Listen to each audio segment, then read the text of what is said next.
ancient Egypt's greatest warrior. A soldier who never lost a battle.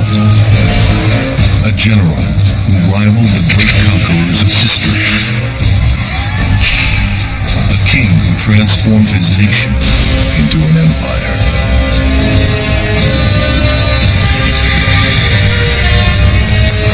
With the help of new evidence and forensic analysis, we can finally reveal the secrets of his military genius, of the inner demons that drove him.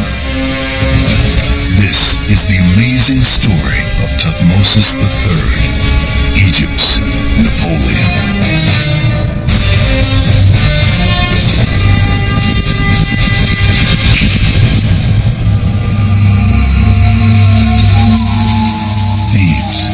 Capital of ancient Egypt.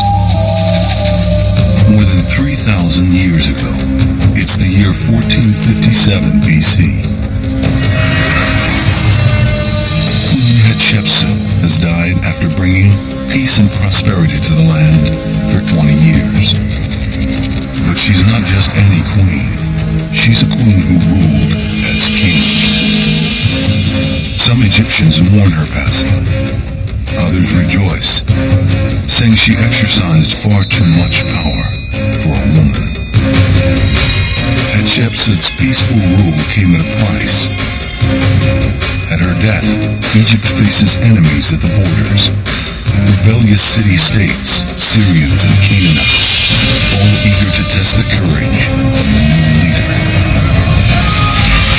Her stepson, Thutmose III, is now poised to take control. He'd been pharaoh for nearly 20 years, but Queen Hatshepsut had kept him under her thumb. Now, in his 20s, he can finally realize his own ambition for a bold new empire. One that's very different from his stepmother's. But Thutmose is unproven as a king and a warrior. Nobody knows if he can overcome Egypt's enemies, or if he can step out from his stepmother's shadow and seize the moment. He immediately prepares himself and his men for war.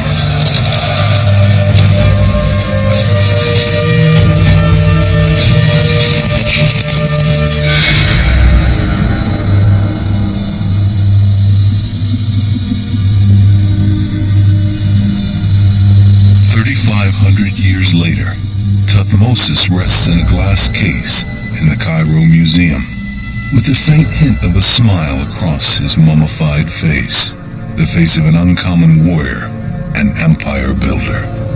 This mummy is one of the most important men on earth. This man was a warrior. The military academy today is still study what this man did.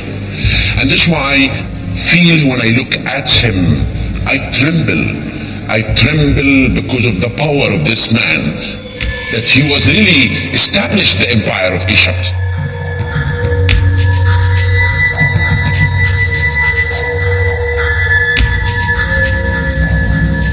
Archaeologists first unwrapped Thutmose and decoded his exploits in the late 19th century.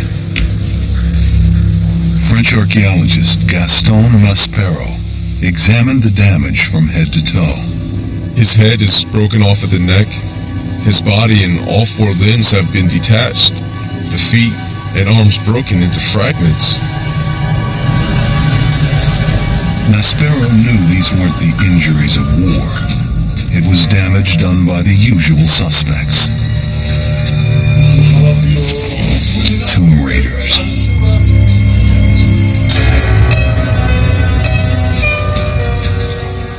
Robbers tore the mummy of Thutmose III out of his coffin. They stripped it and rifled it of its jewels.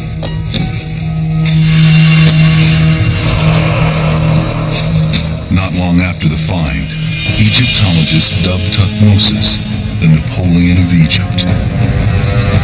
Like Napoleon, he knew how to lead fighting men and showed an unquenchable thirst for territory. And, like the French emperor, he conquered. But Napoleon suffered terrible defeats and reversals, while Thutmose never lost a single battle.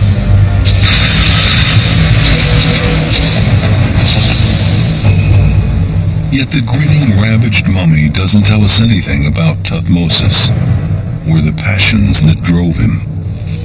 While he doesn't speak, maybe his tomb will.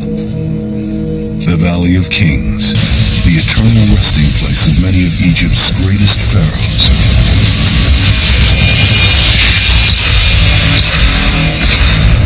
Here, Dr. Ian Shaw, expert in ancient hieroglyphics, will read the walls and tell us something about the man who built it.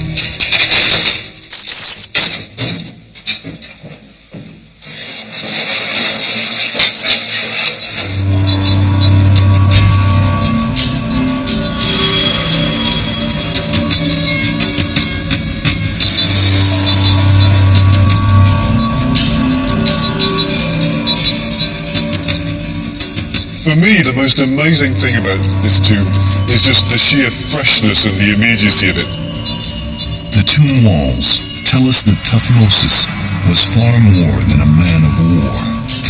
Thutmose III appreciated things of beauty in a way, and who was not simply a soldier or not simply somebody who happened to be born in the right royal household. This was somebody who had the education to be able to actually transform certain aspects of his own culture.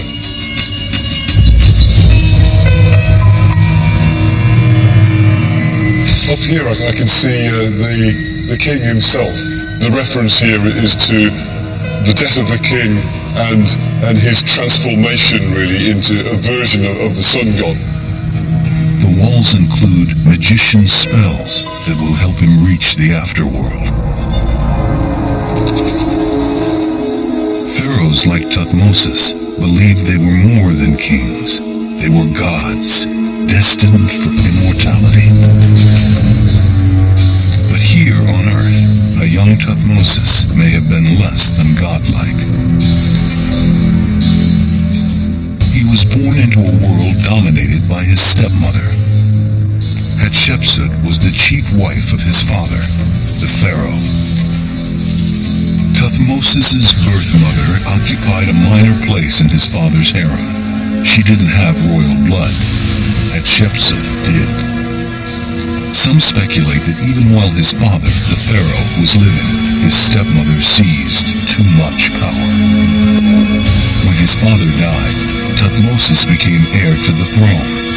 But he was still a young child, so Hatshepsut governed as regent in his place. And she had her own ambitions. She sent explorers to distant lands, imported oils, incense, perfumes, and gold. She commissioned great temples and monuments, and after 10 years, she did the unthinkable. She crowned herself pharaoh. No queen had ever done such a thing before, especially when a rightful heir was alive. She dressed as a king, wore male clothes and the traditional false beard of the pharaoh. She depicted herself as a man in carvings and reliefs. For the conservative nation of Egypt, her behavior was an outrage. Under her rule, Egypt avoided war for over 2 decades. But avoiding war was costly. Rebel city-states seized territories from the Egyptians along their northern border. With his stepmother exercising so much authority, Thutmose had to find another outlet for his talent. He turned to the military. He became a soldier and commander, leaving the comforts and the politics of the royal court behind.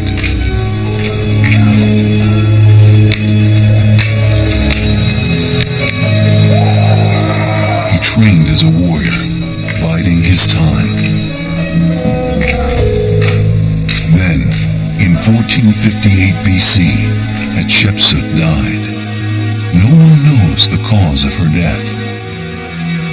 it remains one of the unsolved mysteries of ancient Egypt.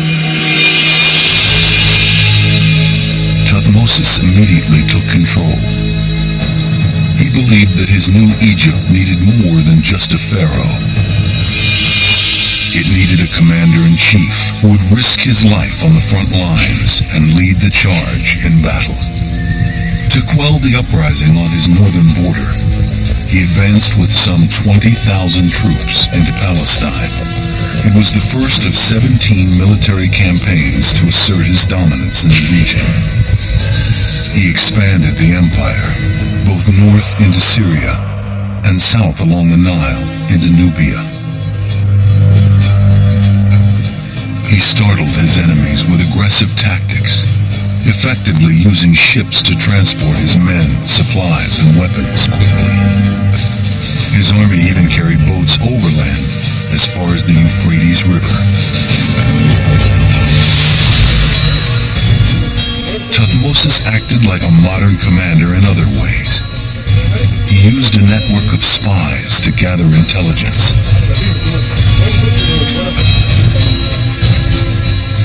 But using ships, new transportation methods, and espionage were not enough. He needed weapons, superior weapons that would crush his enemies' will to fight. And for that, he turned to the best technology of the day.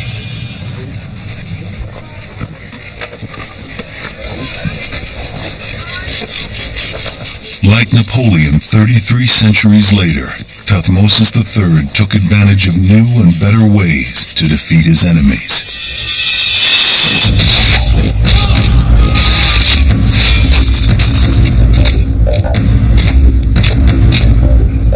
What kinds of weapons did Thutmose use?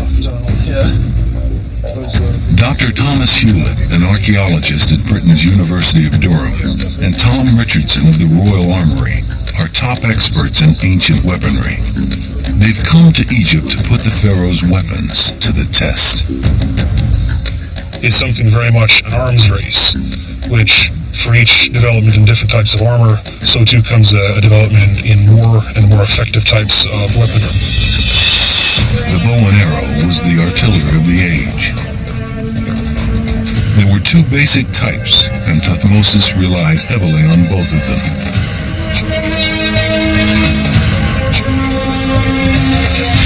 The common bow was made of a wooden rod, tapered at the ends, and strung with twisted animal gut.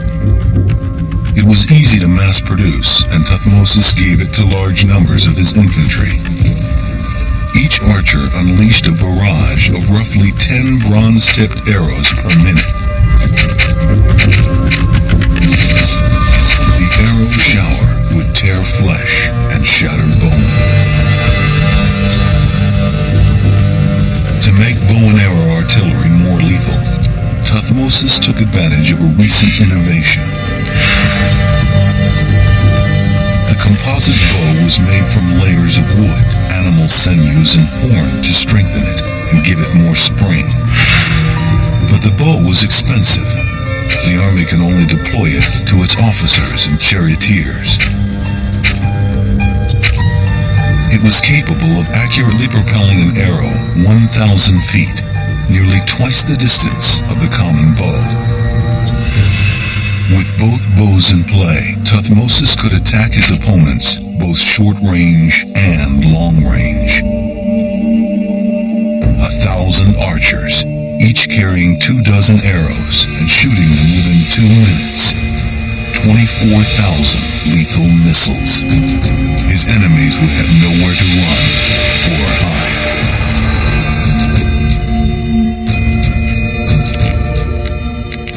But every army had bows and arrows, and Thutmose had to protect his men from them. The answer was armor.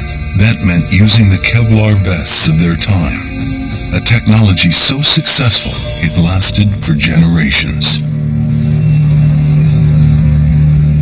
The weapons experts head to the Cairo Museum.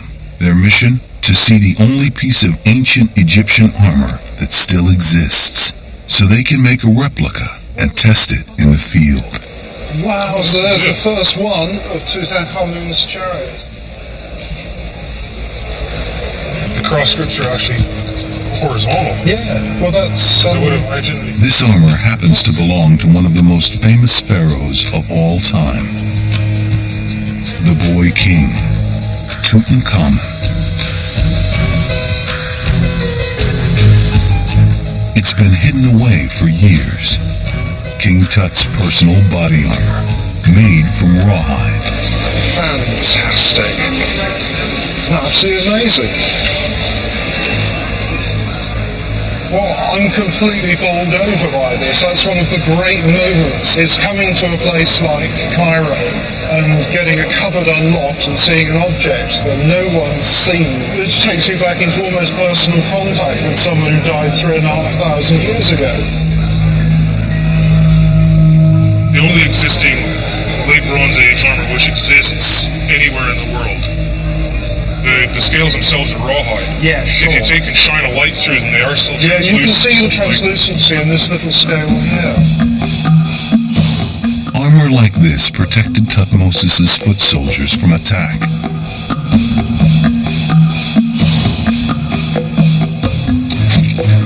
But did it really stop an arrow in full flight?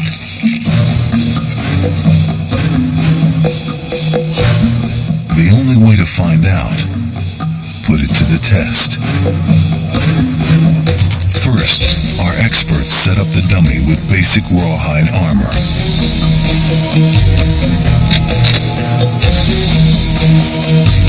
Tough luck for the foot soldier. The arrow easily pierces the armor and the dummy to the bone. يعني كسر الضلع ولا جه ما بين ضلعين. It's reached the bone. Oh yeah, it's gone right into the bone. It's right. Got right here. Yeah. Armor doesn't ever actually make the wearer impervious to all attack. What it does is it keeps soldiers on the battlefield for as long as possible. Next, the armor the officers and charioteers would have worn in battle. The heavier composite vest, made of rawhide and bronze scales. As you can see, it's Oh, that's nice, isn't it? Right. Absolutely nil penetration. You wouldn't have noticed that. An officer wearing the rawhide and bronze would have survived. The armor is really quite flexible. There's no hard plate to stop blunt trauma, and I would imagine that any shot in the rib cage, you would almost certainly have broken ribs. The rawhide and bronze armor works a lot better than plain rawhide. Now, onto the bronze armor, worn only by the generals. Did it make a difference? I mean, heavy bronze armor, again, it's loud, it's noisy, it's heavy.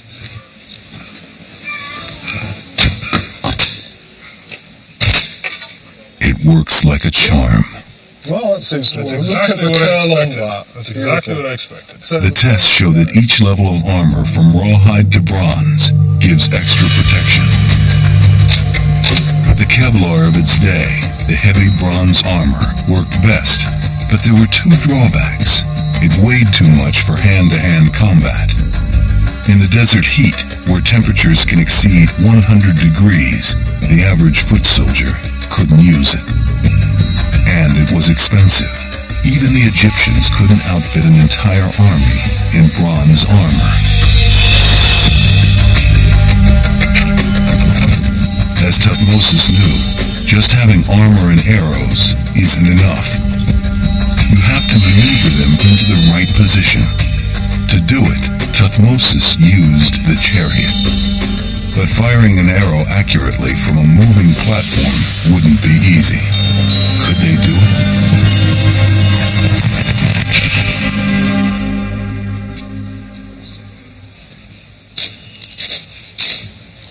In Thutmose' age, a revolution in warfare sweeps the Middle East. There's no way of estimating the huge change that happened as Egypt effectively launched itself into the late Bronze Age. The composite bow and the chariot, these were the weapons that completely transformed the way in which the Egyptians fought their battles. Improvements in technology created smaller, lighter, faster chariots. By using 6 spokes instead of 4, They were stronger and easier to maneuver. In gaining speed, the new chariot sacrificed stability. Can an archer hit a target from this small, fast-moving platform? What we're going to try here is some archery from a moving chariot to see really how difficult it is. Neither of us have ever stood in one of those before. We tossed a coin, and he lost. Okay, let's see what happens. Wooden wheels, no shock absorbers, galloping across rough terrain.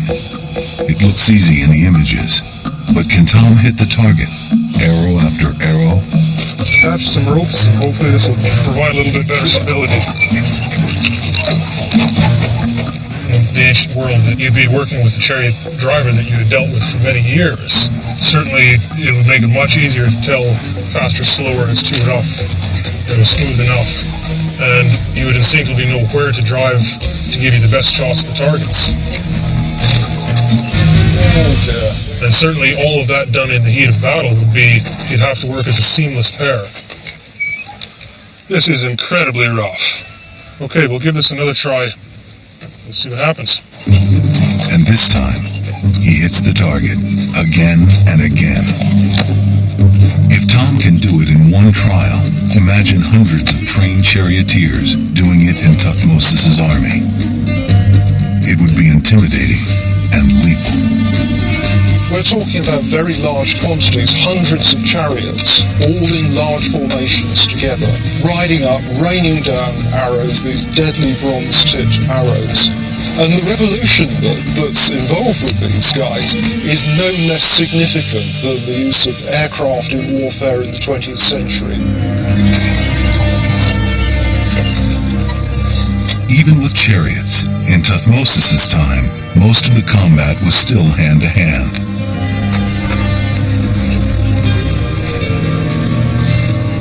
Thutmosis needed his men to have the killing edge, so he made sure his army had their weapon of choice, the battle axe. In fact, a ferocious new kind of battle axe was coming into its own. The axe had partly evolved as a piercing weapon that you could hit people about the head and shoulders with, and that's the kind of axe we've got up here, the so-called duckbill axe. The axe had also developed as a slashing weapon on a long pole with a very long, narrow blade. The halberd axe heads.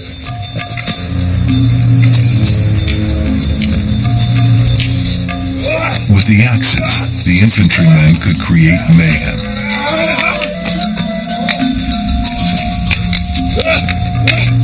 The long pole with the halberd-like slashing axe head on it, using that to attack the lower body and to slash away at the waist and the legs of your enemy. With the long duckbill axe, you'd be using that to attack the upper body and the head and so on.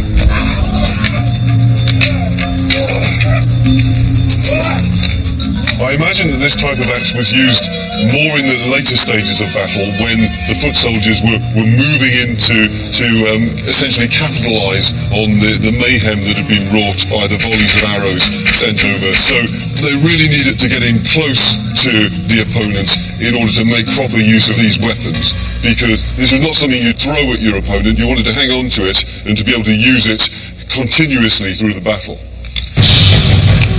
The axe was lethal, and the sight of 1,000 of them would be terrifying. The appearance of the weapons would have been important to the Egyptians. If you were confronted with an army that all looked the same, phalanx on phalanx, polished bronze, anything that would catch the light, advancing towards you, glittering, would have been a very impressive sight. John Manring is an expert in ancient bronze weapons. The requirement with weapons like this, with close quarter combat weapons, is confidence in the phalanx or the group. So it's a battering effect of men, where you only had men and hand weapons. No tanks, the chariots would be somewhere else, the arrows have gone, and this is just you against your enemy. but it would have been absolutely grim. Can you imagine attacking an enemy, chasing up hillsides, running down mountains? It's your absolutely grim, frightening experience at the front, chopping and hacking for all you're worth. At very close quarters, it's a short haft. You have to get close to your enemy. You're looking into his eyes before giving him that final chop.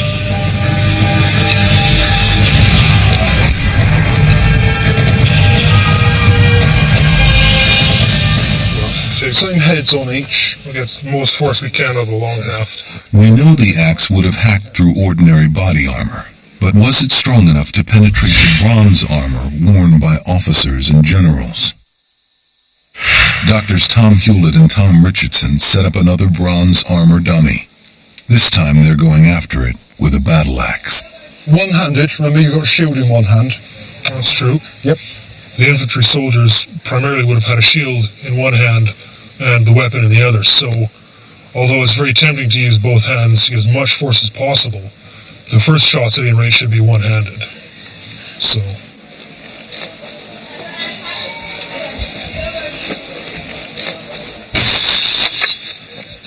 Right.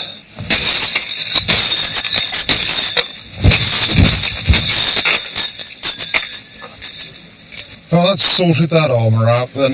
there would be substantial blunt trauma. That would even though there's no actual bleeding wounds, that would be a very possibly a fatal injury. In the event an elite soldier comes up against a soldier wielding an axe, there would be some chance that he might survive. He would be very, very badly injured from the blunt trauma, but certainly there would be a better chance than if he's wearing nothing at all. The test shows the axe would have damaged even the elite officers who wore heavy bronze armor.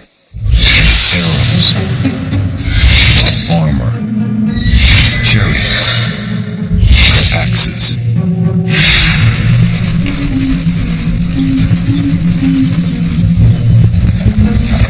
In 1457 BC, Thutmosis needs all the killing power he can deliver, and all his cunning.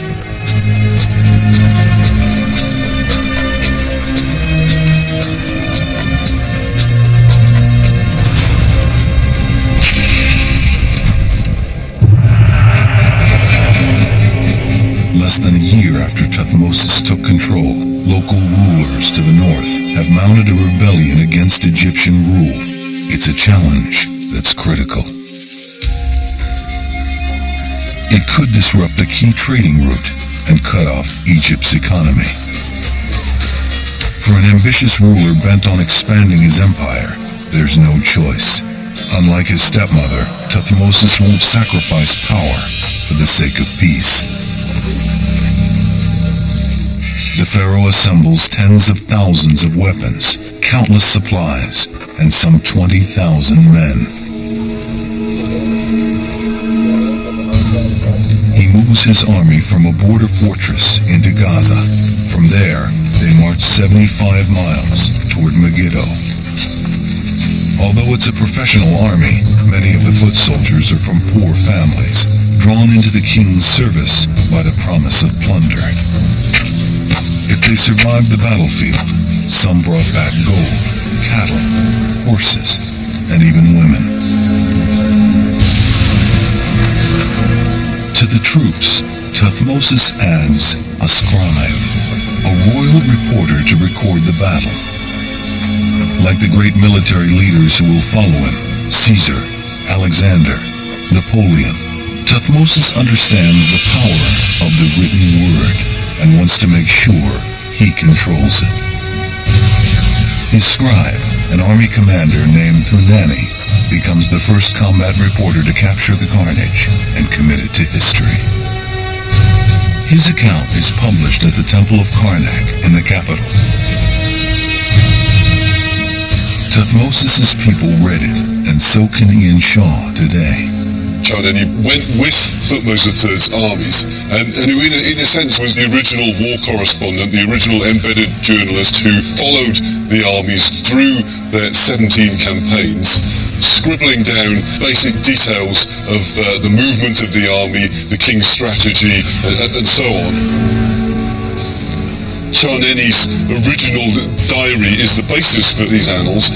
It's something much more than just a set of inscriptions on the stone. It's actually the account left by somebody who was quite possibly dodging arrows and some way behind the king's chariot. The scribe was both combat reporter and propagandist.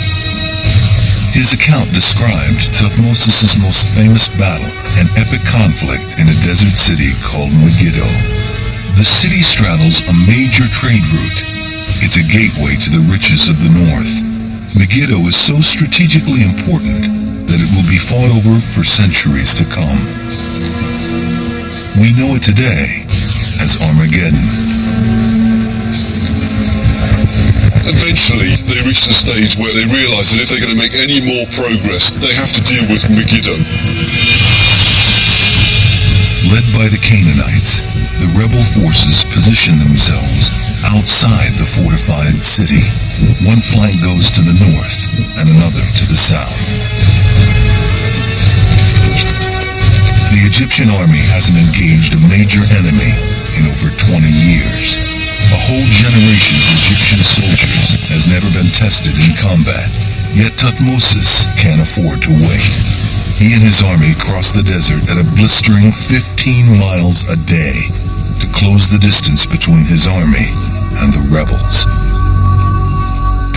At a town called Yama, near Megiddo, Thutmosis holds a council with all his generals.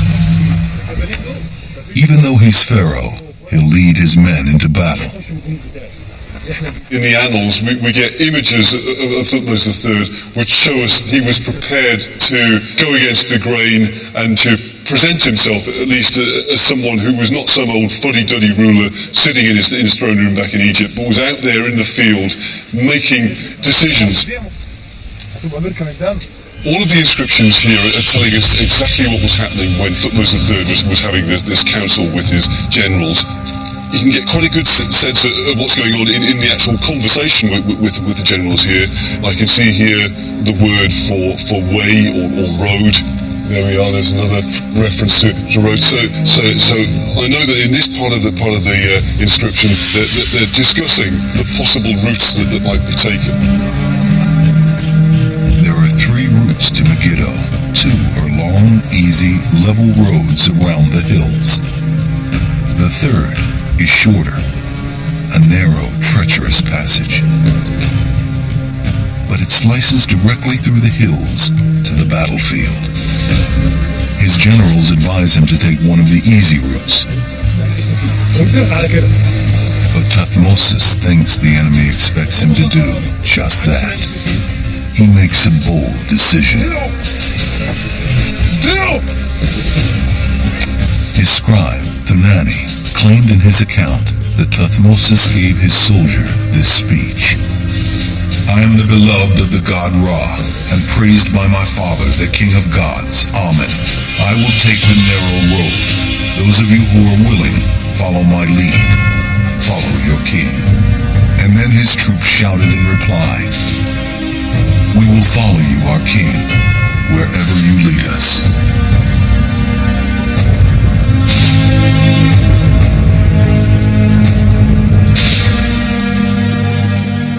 Why does he go for that option? Probably what he thinks is that if his generals are suggesting not going through the gorge, then probably that's what the generals on the other side are expecting too. So he says, no, we'll just do the unexpected, we'll go through the gorge. The plan is risky. Thutmosis will have his entire army exposed single file in the gorge. If they're spotted, they're defenseless. Thutmosis leads them through the narrow rocky pass himself, by foot. Horse behind horse and man behind man, His Majesty showing the way by his own footsteps.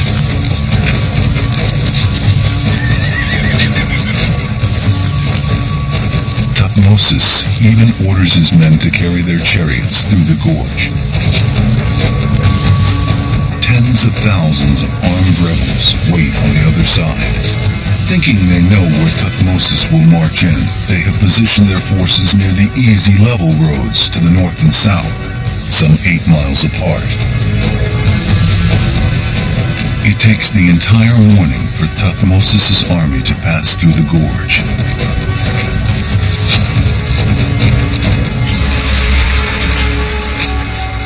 When they come out, they're only a mile from Megiddo. They march to their positions, and by evening, they've driven a wedge between the two halves of the rebel army. The next morning, the Canaanite forces are spooked by an opponent who has appeared out of nowhere.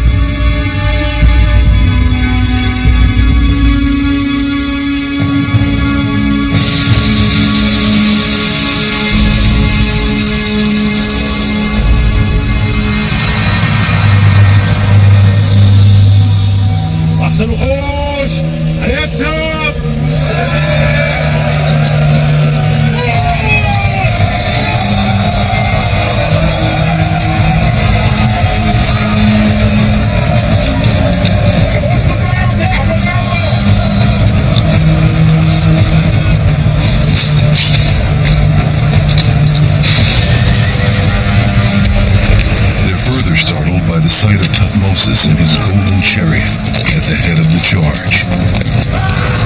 The Canaanites and the rebels soon break and run for their lives. As if terrified by spirits, they left their horse and chariots of silver and gold. We've got to remember that most of these soldiers were illiterate. They themselves haven't left us accounts of what was actually happening in the battle. So very often these reliefs are the only real evidence that we have as to what the soldiers' view of battle was. So you can see these images of the fallen soldiers just being crushed either under the wheels or the hooves of the horses and the chariots. We even see them being literally tangled up in the spokes of the chariot wheel.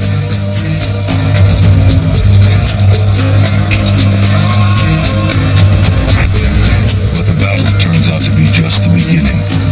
Instead of finishing off the enemy as they retreat, Thutmose' soldiers stop and strip the rebels' dead bodies. The delay allows the Canaanites to regroup inside the fortress. Thutmose is furious, and he's forced to lay siege to the city. The Egyptians surround Megiddo, slowly strangling it.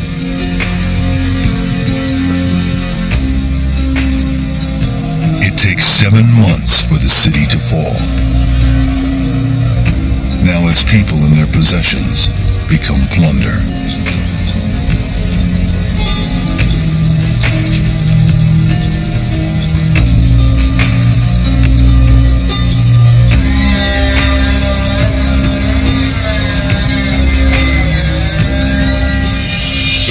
Sentimentality here. The idea was that you despoiled the dead and the wounded as much as possible of all the materials and the weapons that you might need as you moved on into the next stage of the campaign.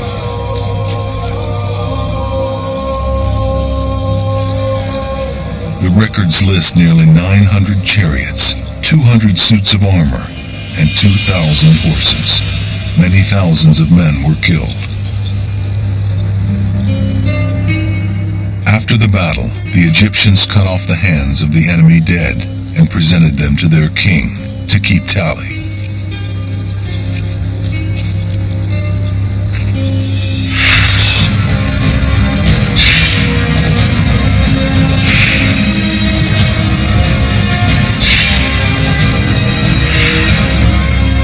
They pay little respect to the enemy dead, and the enemy would have done just the same to them.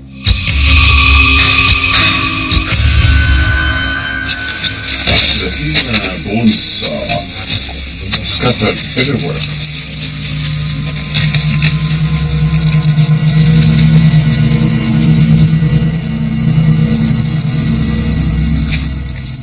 this cave, Dr. Zahi Hawass reveals just what happened to a body on an ancient Egyptian battlefield centuries before Thutmose' time.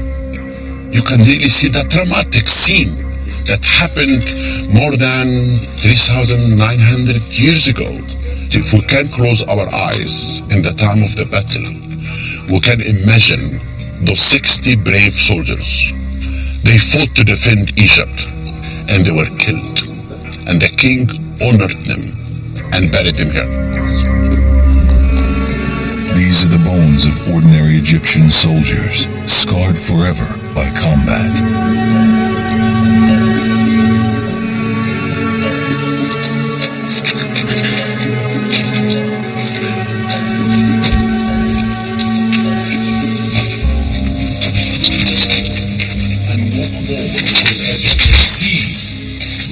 This is the main place for the burial of the soldiers. And the linen are scattered everywhere. Mingled with their bones are the linens used to wrap them 40 centuries earlier.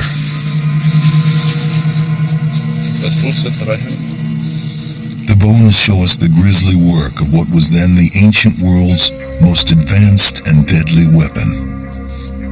There is an arrow here. And there is an arrow here.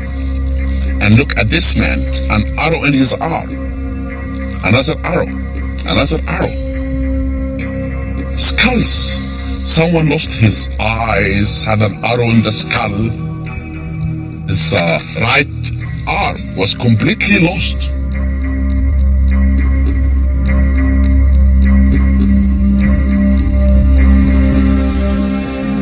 The bones are direct evidence.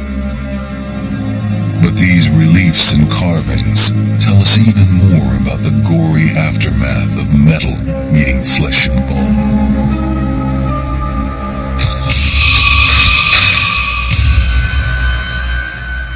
Dr. Gonzalo Sanchez, a neurosurgeon and Army colonel during the Vietnam War, has been studying the ancient reliefs and comparing them with modern-day medical photos. This individual, which is falling off the chariot, is hyperextended in the back of the head, backwards, bringing the shoulders forward, rotating the arms, bringing the hands down, extending the head and extending the legs.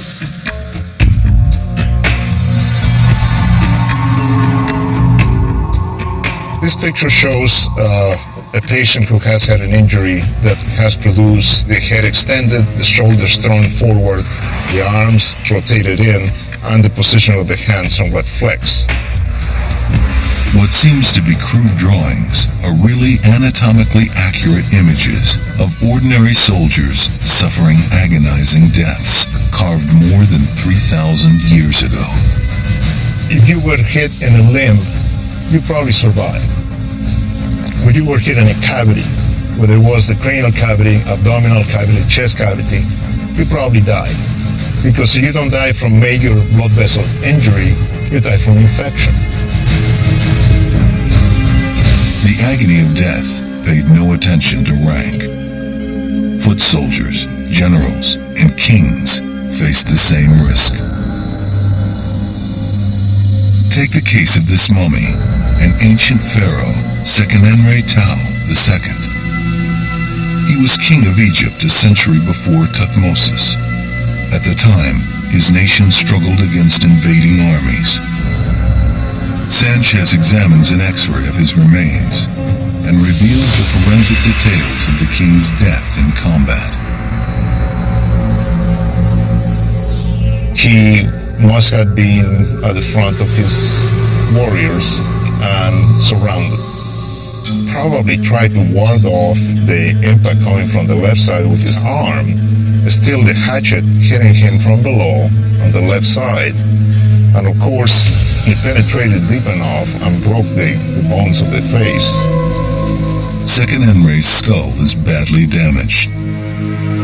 It's marked by multiple strikes at close range.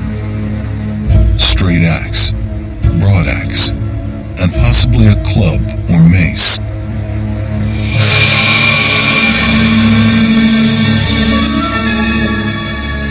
Unlike Thutmose survived 17 military campaigns without a scratch. While we know much more about Thutmose the warrior, we know even less about what drove him to be the kind of king that he was. The answer may lie in the mystery of his stepmother's death, Queen Hatshepsut, and in an ancient tomb called KV60.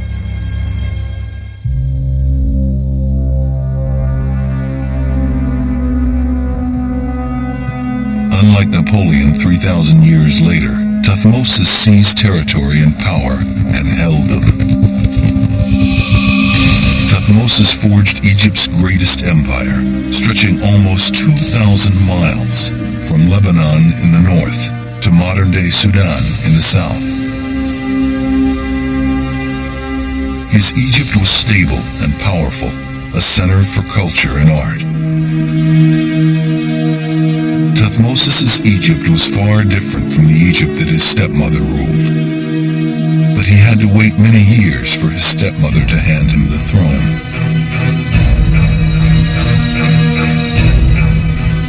Some archaeologists now speculate that he orchestrated her murder and hid her body.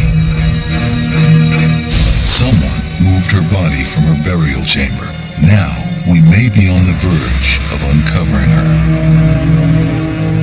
100 years ago, in the Valley of the Kings, archaeologists discovered two mummies in a small tomb near Hatshepsut's burial chamber. Archaeologists identified one as her royal nurse, but the other remained a mystery. But do you think you could at least examine what's there? Now, Egyptologists Salima Ikram and Janice Cameron joined Dr. Zahi Hawass to inspect the mummy. Hawass thinks it may be Queen Hatshepsut.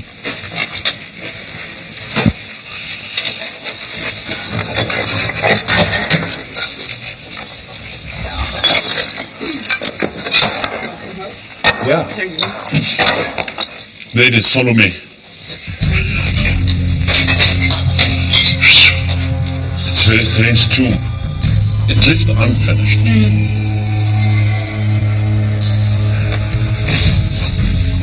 Nice. 40?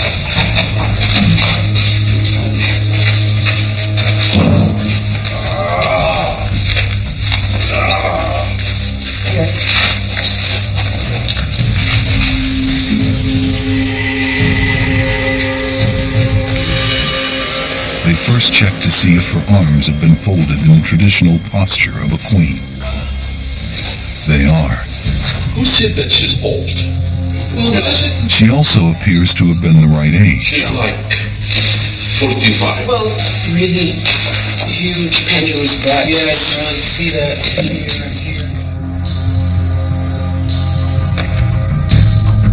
To Dr. Hawass, she looks like a queen. When I opened this box, looked at the face, I said she looks royalty. Her face is the face of a queen. What queen? I'm not sure 100%. Maybe she could be Queen Hatshepsut. But Dr. Ikram argues that Hatshepsut would not have been buried as a woman. I don't think it's Hatshepsut like Janice. I think that Hatshepsut, after spending her entire life showing herself as a king, would have put her being buried as a king as well. But there is some evidence here. The name of Hatshepsut is written in the coffin, you know.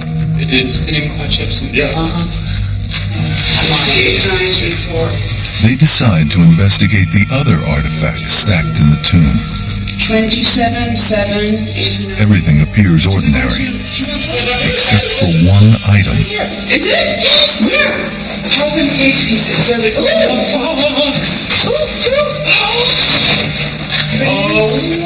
A death mask that they wouldn't expect to find even in a royal nurse's tomb. The mask just might have been Hatshepsut's. There's a notch here. Since she often posed as a man, it's tantalizing to find a mask with a notch for a pharaoh's false beard. This hole could be for the beard, the royal beard. It's exactly for this. The Egyptian always put this for the royal period. This is a mask of a queen.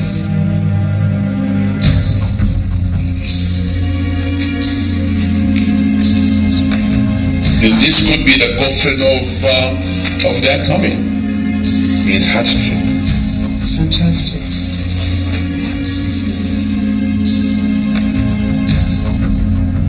It's not enough evidence to prove that this is Hatshepsut's mummy. More testing must take place first.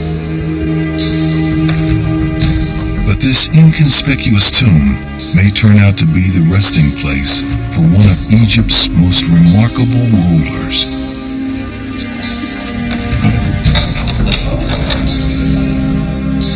If Thutmosis had ordered his stepmother's murder, dumping her body into this obscured tomb would make perfect sense. It's not an airtight case, but one thing is unmistakably clear. Near the end of his life, Thutmosis finally took open and public revenge on Hatshepsut.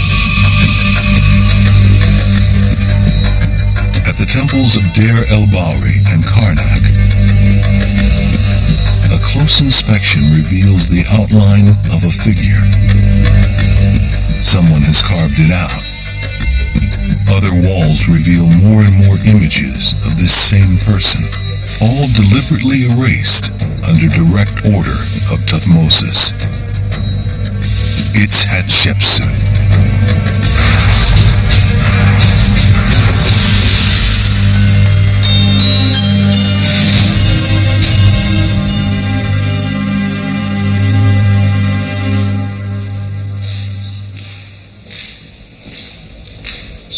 Originally, this chamber was full of images of both Hatshepsut and Thutmose III, but all the way around the chamber, here beside Horus and Thoth, up there in the top right-hand corner, even the image up there that showed the car, the double or spirit of Hatshepsut, even that's been chiseled out. Short of actually exhuming the body of Hatshepsut and dropping it in the Nile, you couldn't have gone much further, really, in removing her from history.